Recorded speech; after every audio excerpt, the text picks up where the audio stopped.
Hi, today we're visiting with Father Matt Conrad, who is an ordained priest in St. Luke's Episcopal Church in Atascadero, California. Welcome, Father Matt. Thank you.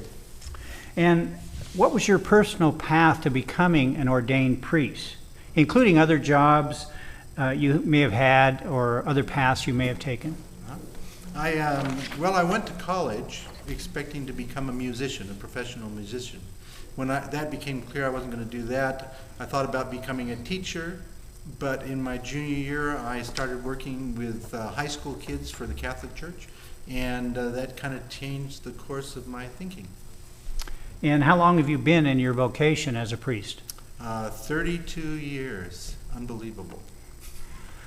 What type of education do you need to become an ordained priest? Well, in our church we're required to have a bachelor's degree from a qualified university, and then we have to go to seminary, which is 3 years, basically 3 years of graduate school.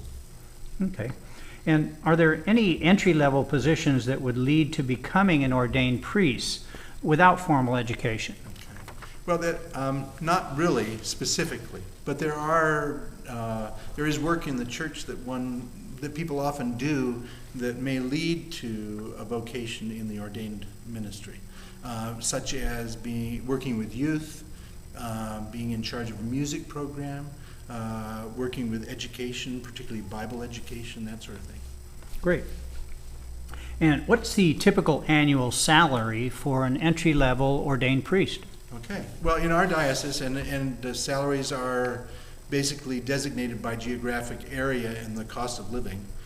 For our area, an entry-level priest would make about $53,000 a year. And the diocese, how much area what does that encompass Our diocese geographically? includes San Luis Obispo County, north through Santa Clara County, Okay, South Bay area. thanks. And what are the basic personality traits or manual skills that are needed to become an ordained priest? Okay. Well, it's different than I thought it would be. The basic ones that you would think of are a knowledge of the Bible, an ability to preach, the ability to listen, those sorts of things. And what I didn't expect was that it helps to know how to manage money. Time management is crucial because you're self-employed, basically. You're in charge of your own time. Counseling skills are really helpful, those sorts of things, and education skills. Great. And what part of your occupation do you like the best? I think my favorite thing overall of anything is the one-on-one relationships you build with people, particularly in times of need, when someone's died or when a new baby's born and that sort of thing. And you learn to share the deeper things of life and what really counts. And there's always a bad part. What's the thing you like the least about your profession or occupation? Administration. And let's see, what really fires you up about your career as an ordained priest?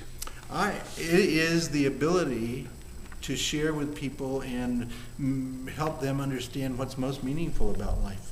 And help them discover how to spend more time doing those things that are most meaningful. Great. And with the basic training, or after becoming an ordained priest, what types of different jobs might be available to you in the future? I think probably the most common for clergy are in the counseling fields, marriage and family counseling, that sort of thing. Great. And then finally, would you be willing to discuss your vocation with young people who might be interested in a career in the church? Oh, sure, absolutely. That'd be great. And if you look at other parts of our websites, you can see various vocations and interviews with other types of career individuals. Thank you, Father Matt, for taking the time. Thank you.